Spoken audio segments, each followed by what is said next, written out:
À la recherche d'un trésor. Auprès du village de Daniel, sur une colline de rochers, un vieux château se dresse. Depuis longtemps, personne ne l'habite plus. Daniel et son grand-père vont parfois s'y promener le dimanche. Daniel a lu beaucoup de livres, des livres qui parlent de vieux châteaux avec des seigneurs très riches qui cachent leurs trésors. Et quand Daniel se promène dans le château, il regarde toujours dans tous les coins. Qui sait, peut-être trouvera-t-il un gros coffre rouillé rempli d'argent et de bijoux. Ce matin, avant de partir en promenade, grand-père a pris un air mystérieux.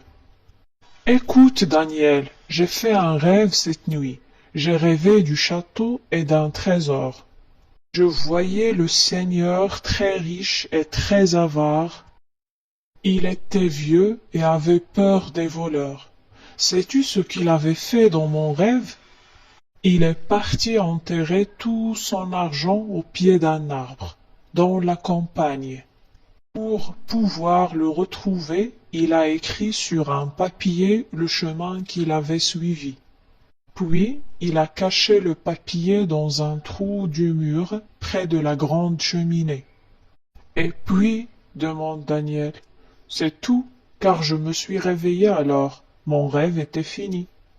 Eh bien, dit Daniel, nous regarderons tout à l'heure dans le château à côté de la cheminée.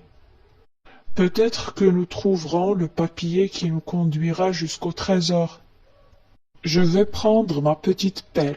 Viens, grand-père, dépêchons-nous. Le grand-père sourit, prend la main de Daniel et s'en va avec lui jusqu'au château. Ils entrent, du beau château de jadis, il ne reste plus que des murs. Mais on peut encore circuler d'une pièce à l'autre. Daniel court vers la cheminée, il regarde entre les pierres en s'aidant parfois du bout d'un petit bâton, et soudain, oh surprise, il aperçoit un coin de papier blanc. Il tire. Grand-père, ça y est, je l'ai trouvé. Grand-père accourt, il a l'air surpris. Devant lui, Daniel déroule le papier qu'il vient de retirer du mur.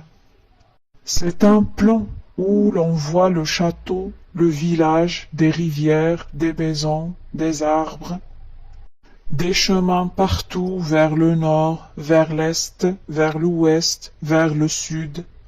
Daniel regarde bien, mais le vieux seigneur n'a pas indiqué l'endroit où est caché le trésor. Daniel est déçu. Ce plan ne servira à rien. Il y a peut-être autre chose au fond du trou, dit grand-père. Daniel regarde, pousse un cri de joie et retire du trou un autre papier. Sur ce papier, le Seigneur a décrit le chemin qu'il faut prendre. Daniel et grand-père se mettent en route. Daniel est arrivé au pied de l'arbre, il aperçoit un petit tas de terre.